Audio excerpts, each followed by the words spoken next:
ईशा की इज्जत आई खतरे में। जी हाँ दोस्तों, सीरियल पति ब्रह्मचारी का आने वाला एपिसोड होने वाला है बहुत ही मजेदार, जहां पर यह देखने को मिलने वाला है कि यहाँ पर जो ईशा है उसे अब हॉस्टल भेजने वाले हैं सूरज के पापा जी, ताकि वो हॉस्टल में रहकर आईएएस की पढ़ाई कर सके।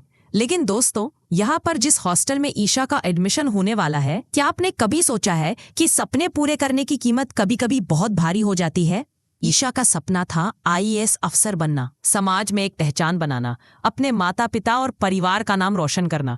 लेकिन इस सपने की राह आसान नहीं थी। क्या आपने कभी सोचा है इस सपनों की कीमत क्या होती है।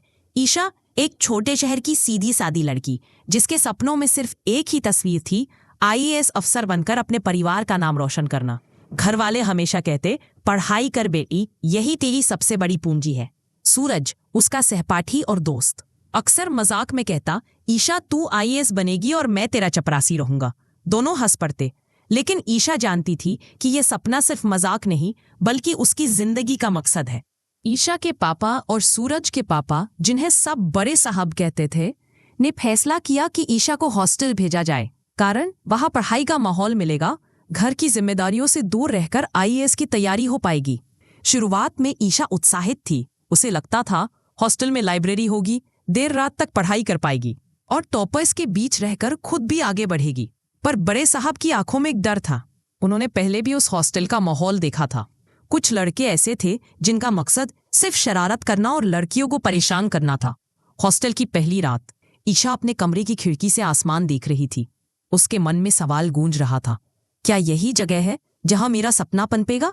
शुरुआती दिनों में सब ठीक लगा, क्लास, लाइब्रेरी, पढ़ाई, सब कुछ नया और अच्छा था।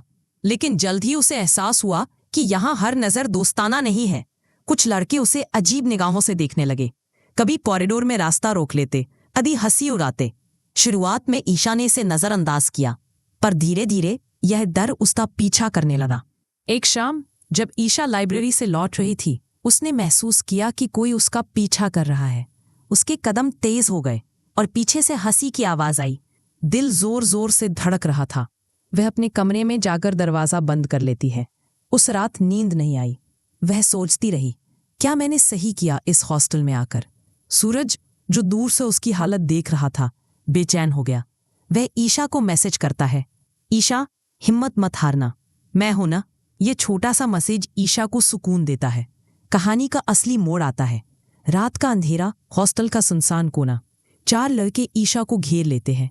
पहले हंसी, फिर गंदी बातें और फिर उसके कपड़े खींचने की कोशिश। ईशा की सांसें थम सी जाती हैं। उसके कानों में सिर्फ एक सवाल गूंजता है, क्या यही है मेरे सपनों की कीमत। लेकिन ईशा हार नहीं मानती।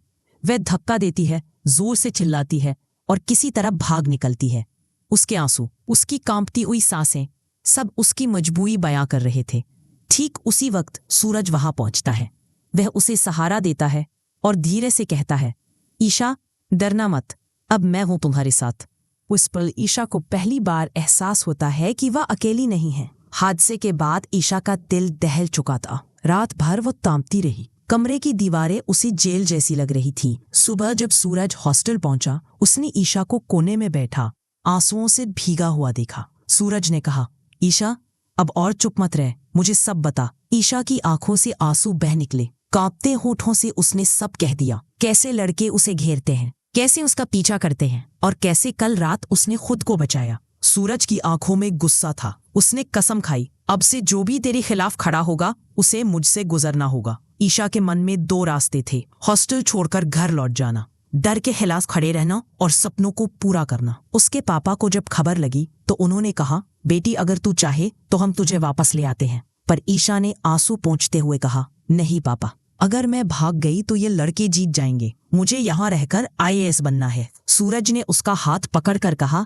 तेरा सपना सिर्फ तेरा नहीं, अब मेरा भी है। ईशा ने पढ़ाई पर ध्यान लगाना शुरू किया, लेकिन उन लड़कों ने अभी क्लास में ताने, कभी रास्ता रोकना। पर अब फर्क ये था कि ईशा अकेली नहीं थी। सूरज हर जगह उसकी ढाल बनकर खड़ा होता। वह ईशा को समझाता, आईएएस सिर्फ पढ़ाई से नहीं बनते, हिम्मत और जज्बे से भी बनते हैं। धीरे धीरे हॉस्टल में बाकी लड़कियां भी ईशा से जुड़ने लगी। उसने सबको प्रेरित किया, डरना मत, आवाज उठाओ, अगर हम साथ हैं तो कोई हमें तोड़ नहीं सकता। इस संघर्ष ने सूरज और ईशा के रिश्ते को और गहरा कर दिया। जहां पहले दोनों सिर्फ दोस्त थे, अब एक दूसरे में सहारा ढूंढने लगे।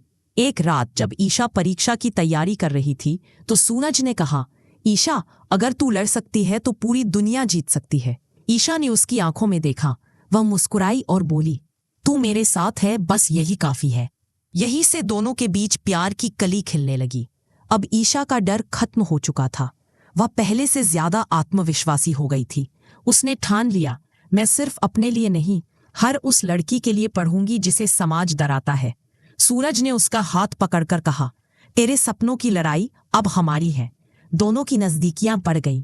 हॉस्टल का डरावना माहौल धीरे धीरे बदल रहा था और ईशा टूटने से निकलकर अब संघर्ष की प्रतीक बन चुकी थी।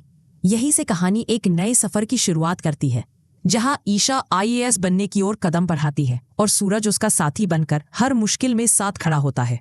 तो दोस्तों, आपने देखा ईशा का सपना, हॉस्टल का डर, लड़कों की गंदी हरकतें, सूरज का सहारा और प्यार की शुरुआत। लेकिन सवाल अभी बाकी है, क्या ईशा IAS बन पाएगी? क्या उसका और सूरज का रिश्ता और मजबूत होगा? और क्या समाज की कड़वी सोच को बदल पाएंगे ये दोनों?